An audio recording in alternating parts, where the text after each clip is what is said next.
I'm Karl Konrad and welcome to our weekly edition of Australian Immigration News, proudly brought to you by Australian Immigration Law Services right here in the heart of Sydney. If it's moving and shaking in the world of immigration, we will track it down for you and bring you the latest. Our editorial opinions are based upon our 25 years of running a professional migration practice and the grant of over 100,000 visas for our clients. The big news this week is the concession for employer-sponsored visa holders, which includes the 457, 482 and 494 visas. Finally, this is an announcement of the much hoped for change, which will give up to 1 year over the visa lifetime to work in Australia in any occupation or business when they resign or are sacked from their sponsoring employers.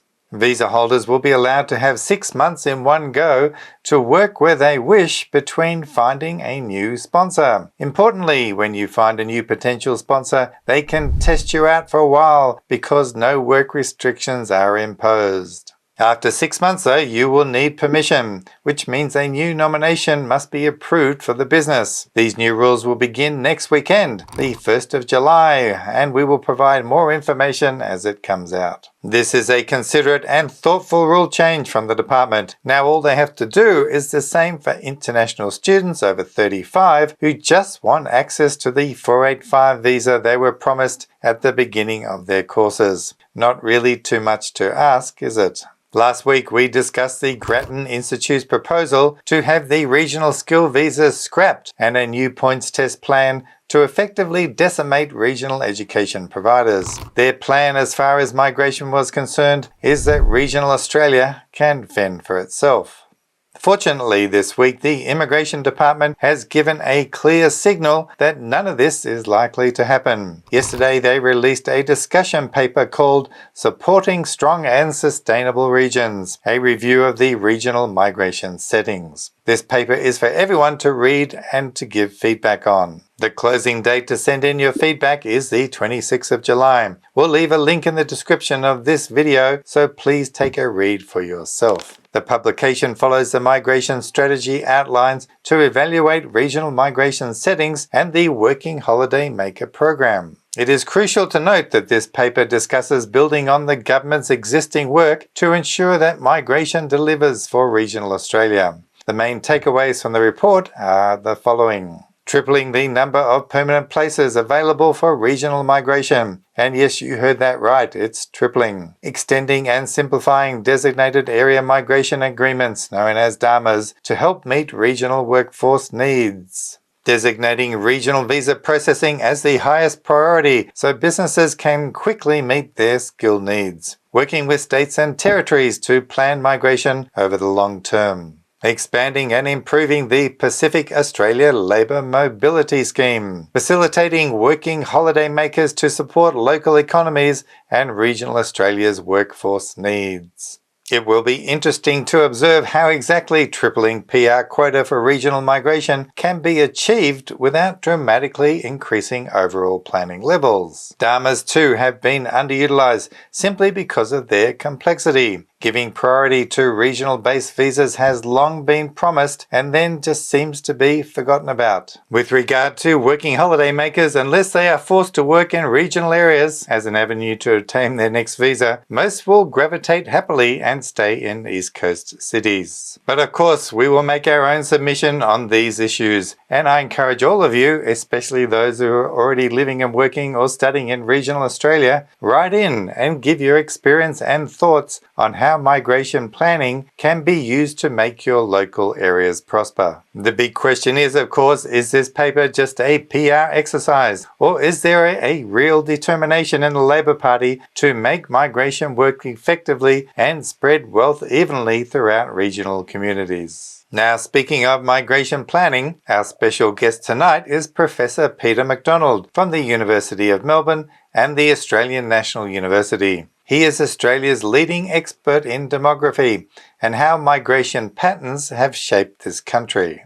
Professor McDonald holds the Order of Australia and has been on so many migration advisory councils to the federal government and has won so many awards that I would need to make a separate video just to list them all. This week he released a paper published by the ANU titled Understanding Australian Migration 2024. It directly challenges the use of the ABS statistics and the accuracy of the net overseas migration figure known as the NOM. This is important because the NOM will be used to cap student visa numbers soon. It shapes migration policy and now, due to the media attention, is being blamed for the housing crisis and for the rise in the cost of living. Not to mention, the NOM is now weaponized as an election issue by the opposition leader Peter Dutton. Professor McDonald argues that relying on the NOM's accuracy is a huge mistake. Grab a cuppa, sit back and enjoy the interview as I caught up with Peter on Thursday.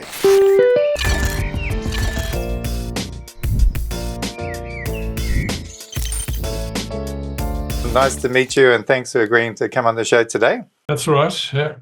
And I've had an interesting read of your Understanding Australian Migration. I've read it from back to front. So it was a very interesting read, so thanks for publishing that. So most of my viewers are fairly young, so maybe you can introduce yourself because your background goes back a long way. Yeah, a very long way. I'm Peter McDonald and I'm presently Professor of Demography at the Australian University and also Australian National University and also at the University of Melbourne. I've been a demographer for about 60 years and in that period I've been, well, in the last 20 years at least, I've been heavily involved in advising government in population policy, particularly migration policy, but also policy related to work and family, fertility policy, and I have all of the leading international awards in population. And I was formerly the president of the International Union for the Scientific Study of Population. That's great. You got it makes my 25-year career look a bit small in comparison.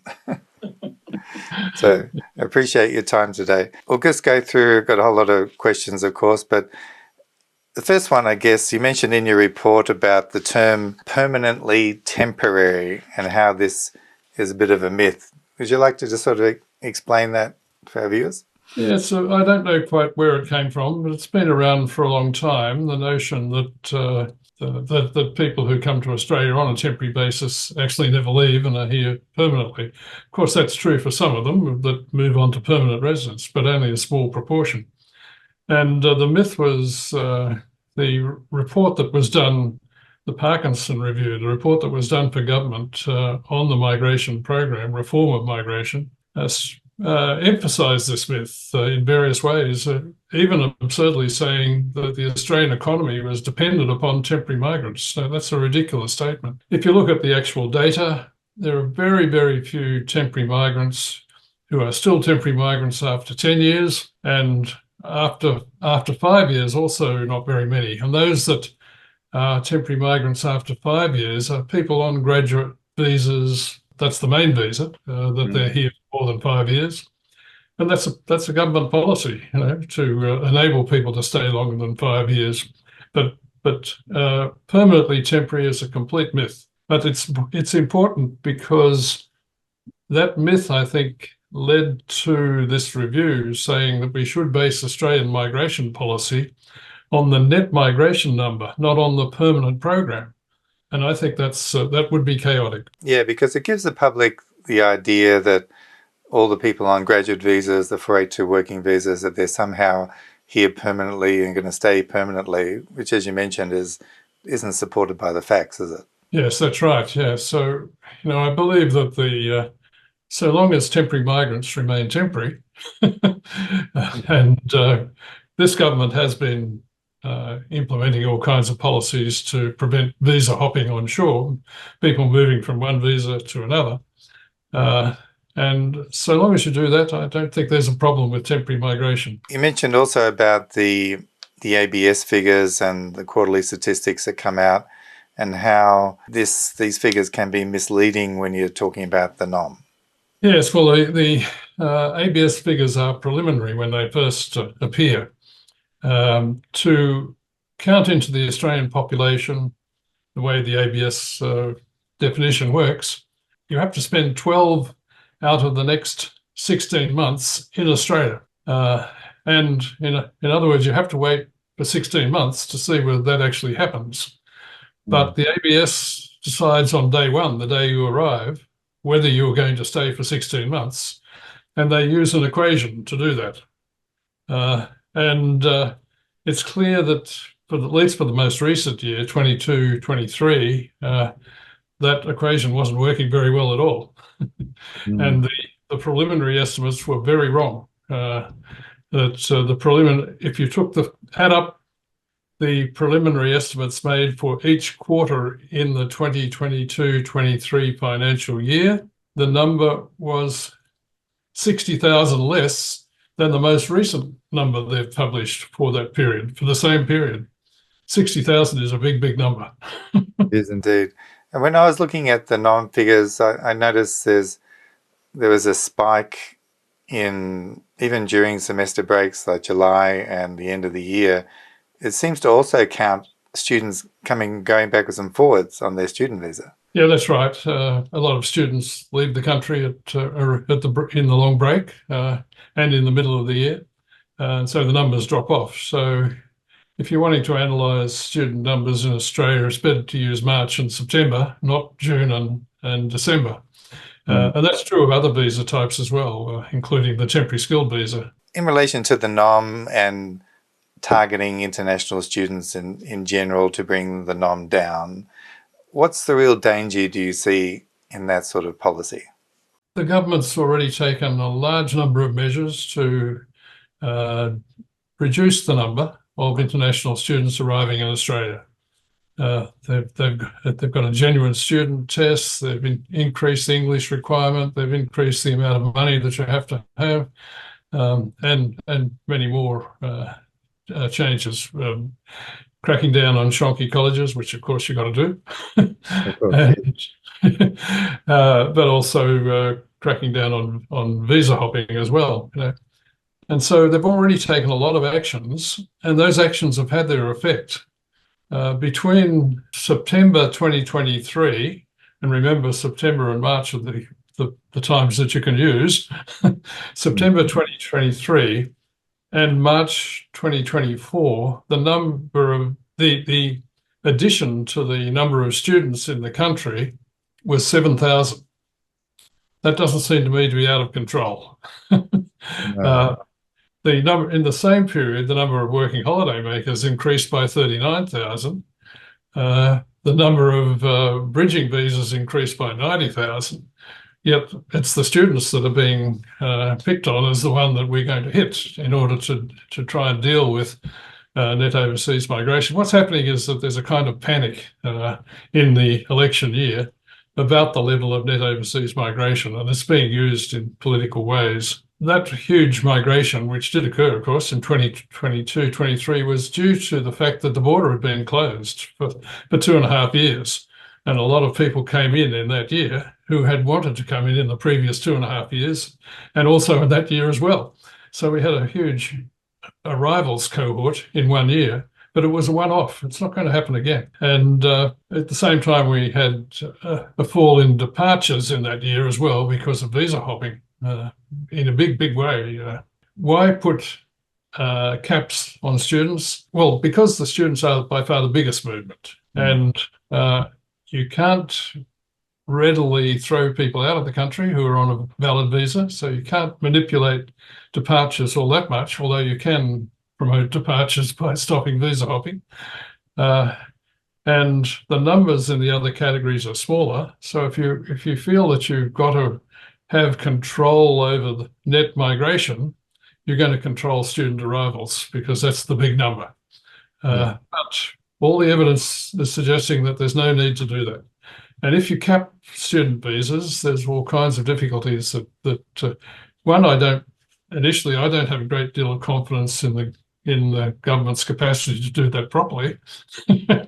but also, if you cap student visas, you're hitting a market. The United States, for example, is not cutting student visas, and the United States is the biggest world market. People going there, and the So all we're doing is enhancing the US market rather than our own. There's also, in this context, a lot of discussion recently about diversifying the student market. That it's a bad thing that we have all these students from China. No, I don't see the sense of that whatsoever. We don't say that we should diversify the iron ore market, by sending it somewhere else and not to China.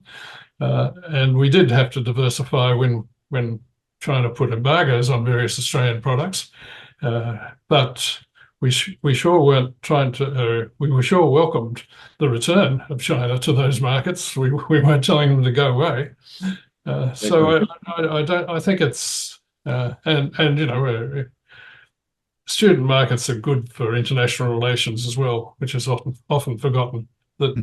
That students who come to Australia, the vast majority of them have a good experience.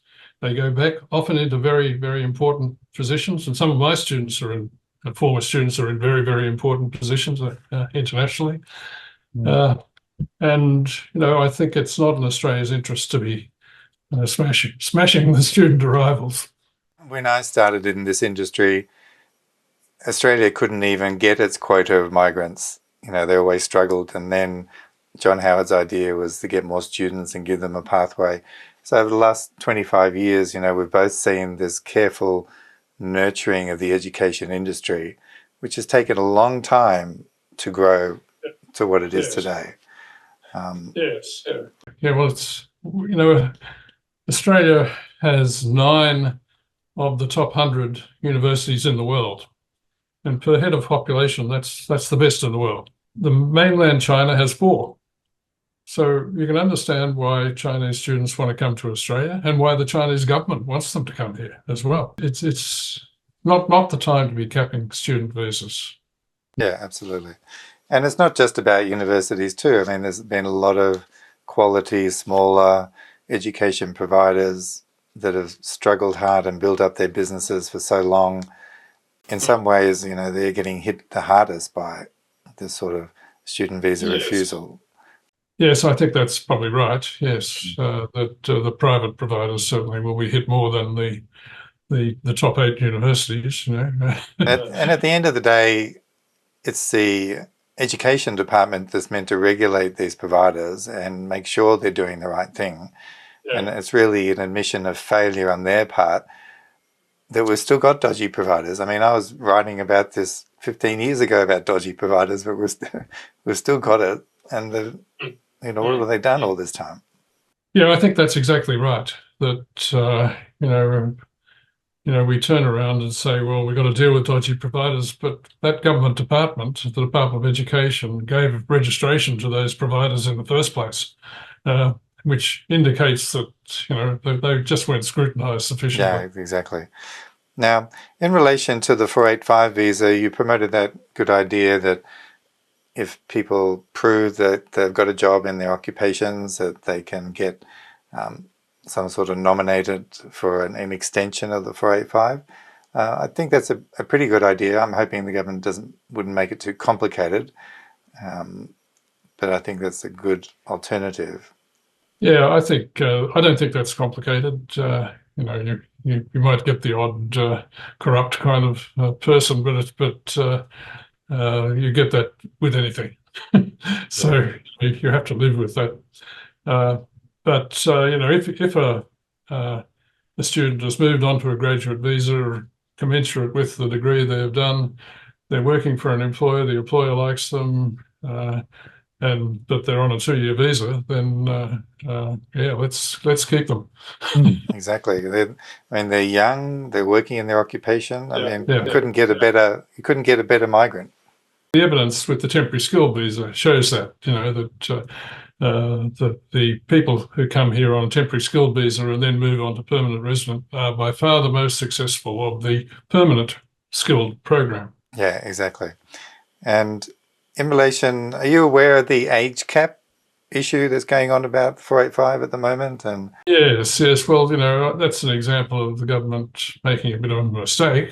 For graduate, postgraduate students are often over the age of 35, and the visa might run out while they're still doing their course. And there were cases that appeared in the press, of people in that situation, and so the government's rolled it back for those students. But even for students doing a undergraduate degree, it's in Australia we're happy for people to go back and study later in life, and we try to facilitate that. But it looks like that's not the case with international students who decide to do that. Yeah, it's like they're treated like a substandard type of resident, aren't they? Yeah, that's right. Yeah, I don't think there's any logic to that. And particularly, they're not even giving the transition arrangements for those who came here with the plan to go to graduate visa. Now, all of a sudden, they've got nothing, which is very devastating for them. Yes. I suppose you've read the Grattan points test idea that they put out there.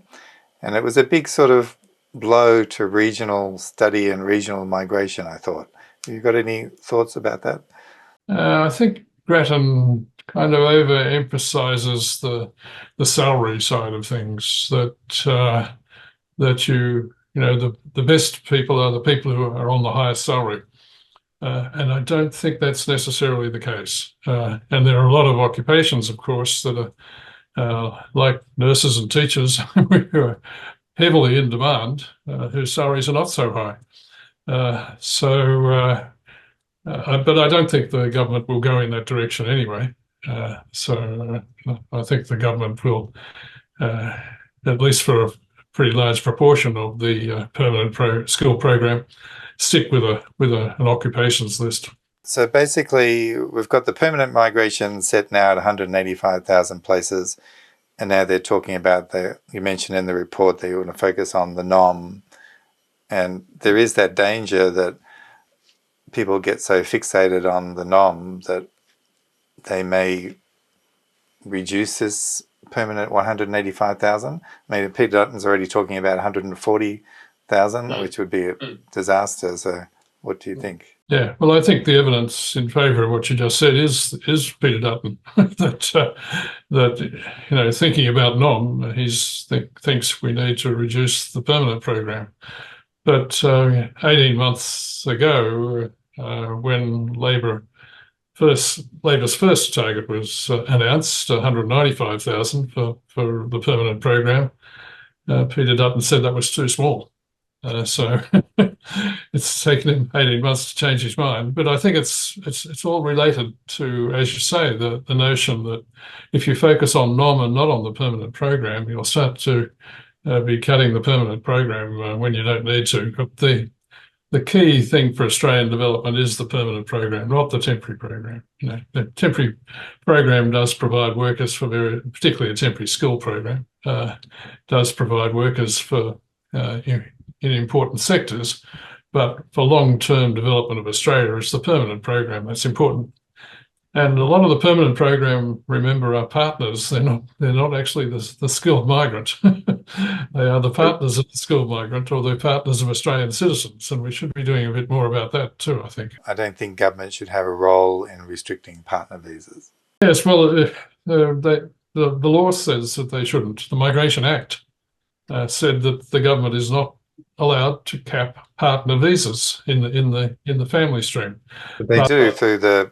They do, because for years they had a formula that the partner intake would be half the skilled intake, and the skilled intake was capped, so obviously the partner intake was capped, and it beats me as why the government was never taken to court on this, actually, because it was a blatant breach of the law.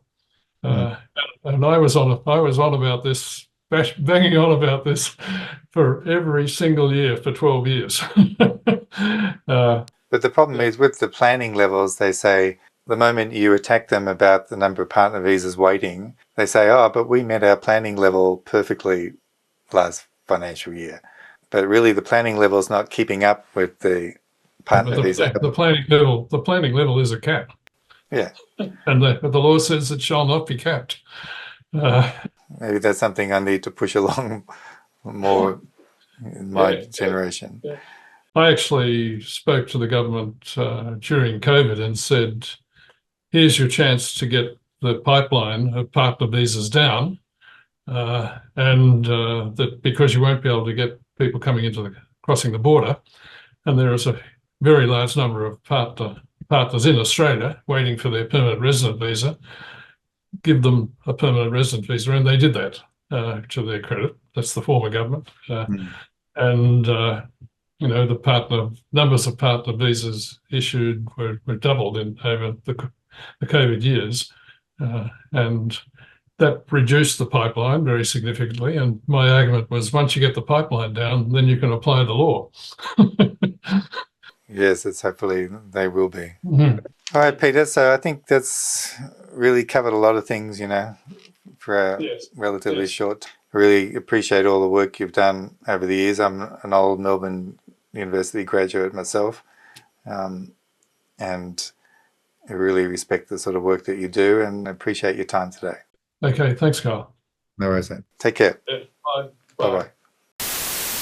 Hope you found Peter's insight thought-provoking, and we thank him for the incredible service to Australia over his long career. That's all for another jam-packed edition, and stay tuned for next week. I pray and hope that I can tell all the students affected by this 485 visa age cap issue that a new transition period has been announced. Fingers crossed for all of you. Remember, if you need help, we are always here. Book an appointment by going to our webpage or just pick up the phone if you're in a hurry. As always, take care out there, and I'll see you next time. So bye for now.